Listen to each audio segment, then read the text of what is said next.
जयंतीबद्दल बांधील सरपंच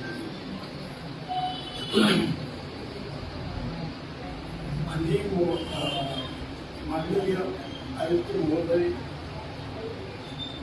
अपर आयुक्त आणि किंवा कार्यालयातील सर्व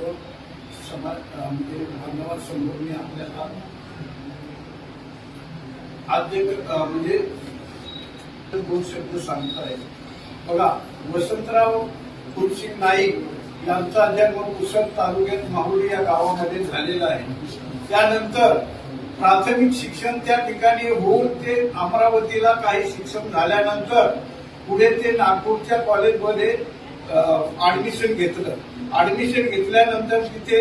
1900 हा म्हणजे प्राप्त होऊन समाजाच्या सेवेसाठी ते त्या ठिकाणी त्यांच्या पुसद या गावामध्ये त्यांनी सेवा सुरू केली आणि 1951-52च्या कालावधीमध्ये त्या ठिकाणी त्याला कृषी म्हणजे मंडळावरती नियुक्ती झाली, समाजाची सेवा केली. त्यामध्ये त्याचा जन्म झालेला होता शेतकऱ्याच्या कुटुंबामध्ये आणि त्यांनी हळूहळू प्रगती करत समाजाशी एकरूपता साधत 1962च्या दरम्यान त्यांनी पूर्णपणे म्हणजे पहिले महाराष्ट्राला लाभलेले त्यांचे जे विचार, आचार आणि संवर्धन होतं ते समाजाच्या शेतकऱ्याच्या हितासाठी होतं आणि समाजातील गोरगरीब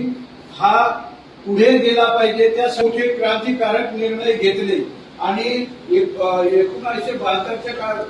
काळामध्ये त्यांनी रोजगार हमी, पाटबंधारे, वसंत बंधारे, शेतकऱ्यांना न्याय मिळावा म्हणून वेगवेगळ्या योजना त्यांनी त्यावेळेस कमी खर्चा म्हणजे त्या ठिकाणी असणाऱ्या शेतकऱ्यांना मिळाव्या म्हणून त्यांनी काय केले म्हणजे प्रत्यक्ष योजना शेतकऱ्यांपर्यंत पोहोचल्या गेल्या पाहिजे म्हणून रोजगार हमी योजना, त्याबरोबरच शेतकऱ्यांमध्ये पाणी वगैरे मिळावं, त्या